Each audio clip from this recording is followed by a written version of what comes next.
Akhirnya PDI Perjuangan dengan Demokrat ada tanda-tanda akan rujuk kembali setelah kemarin berseberangan.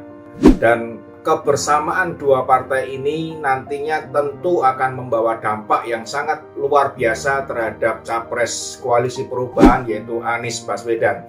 Sobat-sobatku semuanya, sehari setelah muncul berita bahwa AHY ada kans untuk dicalonkan sebagai cawapresnya Ganjar Pranowo, kemudian ada undangan dari PDIP setelah diadakannya pertemuan antara Demokrat dengan PDIP, antara kedua sekjen, maka ditindaklanjuti dengan adanya AHY akan bertemu dengan Puan dari PDIP. Sobat-sobatku semuanya, dengan munculnya berita itu, maka Anies pada saat ditanya oleh wartawan, mukanya tampak kecut, mukanya tampak masam, dan jawaban semakin tidak jelas. Ditanya bagaimana responnya, bagaimana kesannya, hanya menjawab cukup dan terima kasih. Sobat-sobatku semuanya, begitulah yang namanya politik. Hari ini kita bersahabat, hari ini kita ngopi bersama, makan bersama, esok pagi-pagi kita bisa berpisah dan berada di tempat yang berseberangan, dan bahkan bisa juga menjadi musuh bebuyutan di dalam perpolitikan. Wajar saja jika AHY menerima undangan dari PDIP dengan semangat, karena memang sampai saat ini koalisi perubahan terutama Capres Anies Baswedan belum bisa menentukan siapa cawapresnya. Padahal hal itulah yang dinanti-nantikan oleh AHY dan kubu Demokrat. Karena dengan diangkatnya AHY sebagai cawapres, analisa saya, maka kubu Demokrat versi Muldoko tentunya akan berhenti.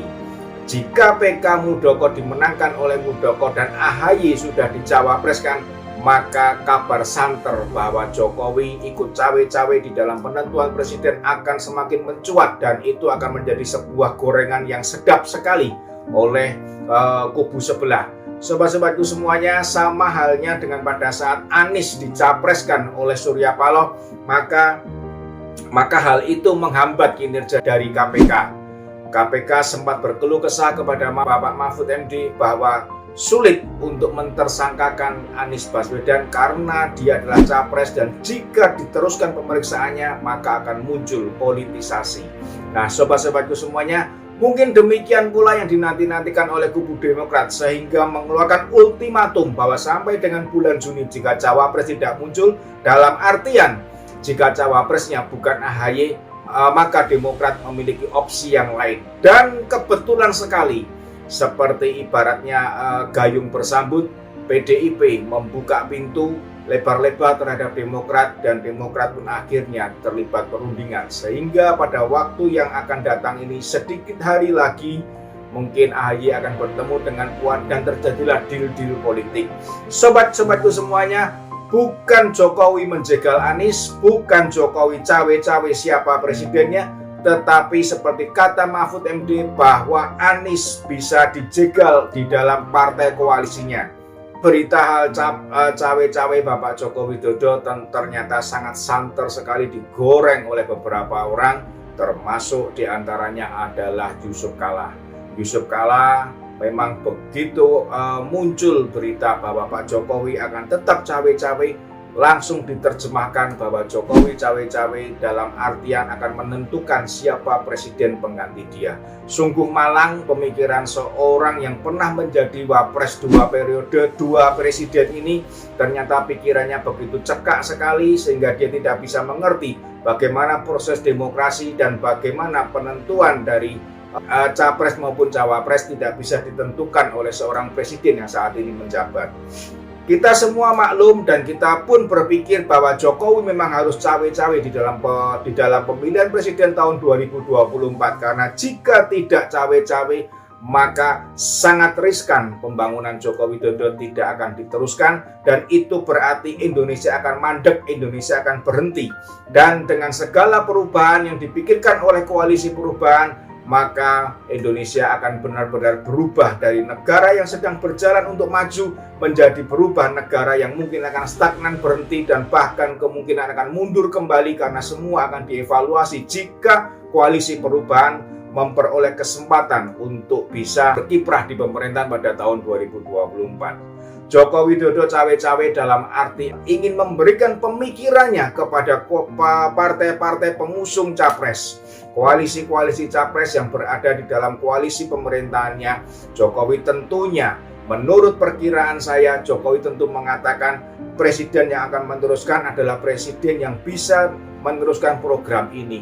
Ini adalah program yang saya pikirkan, dan ini jika diteruskan maka akan seperti ini. Maka tentunya tolonglah presiden nanti adalah presiden yang bisa meneruskan program ini. Bukan menghambat Anies atau bukan menentukan capresnya si A atau capresnya si B. Tidak, tentu jauh dari situ, karena Jokowi tentu sadar dan Jokowi mengerti sekali bahwa dia tidak bisa menentukan siapa presidennya. Karena penentuan capres ditentukan oleh partai politik pengusungnya, bukan Jokowi pribadi. Sobat-sobatku semuanya, disinilah pemikiran yang sangat sempit sekali dari seorang yang bernama Yusuf Kalla, yang berusaha membangun opini masyarakat supaya seolah-olah menunjukkan bahwa Jokowi adalah sangat salah besar karena menentukan presiden yang akan datang. Kenapa hal itu terjadi?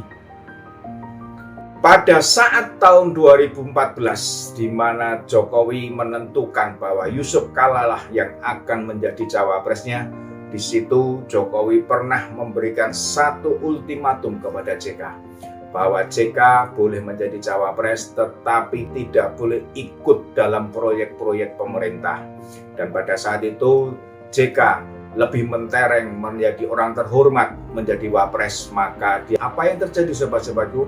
Ternyata sepanjang pemerintahan Jokowi memang bisnis JK tidak bisa masuk ke dalam lingkaran pemerintah.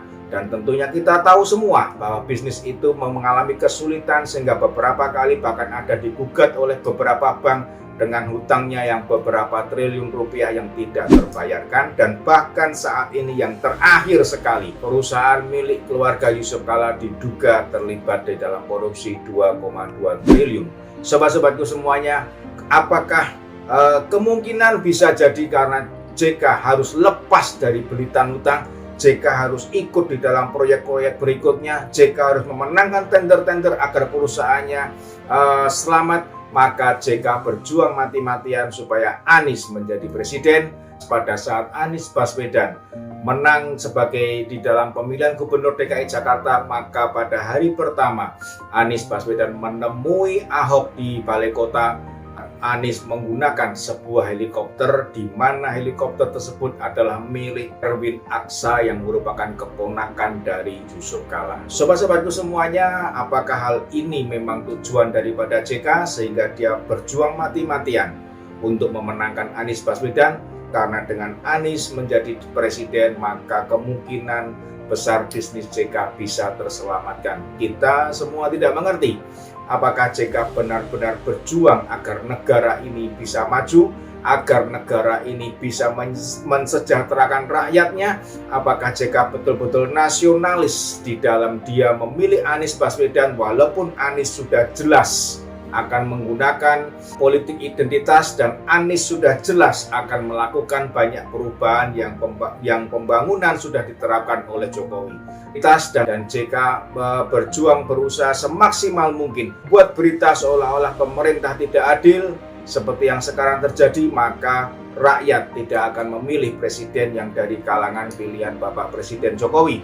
Tetapi sobatku, sekali lagi JK outset di sini karena rakyat terus terang menunggu arahan dari Presiden Jokowi. Walaupun tidak mungkin Pak Jokowi menunjuk secara personal, tetapi rakyat sudah mulai menunggu dan menunggu kemana arah tangan Jokowi menunjuk, itulah nanti yang akan dipilih.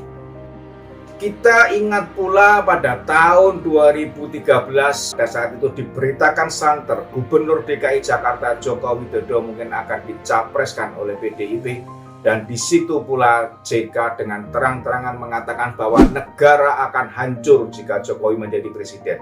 JK memang bukan bagian dari koalisi perubahan, tetapi JK merupakan bagian dari orang yang mendukung Anies Baswedan menjadi presiden yang dibawa oleh koalisi perubahan.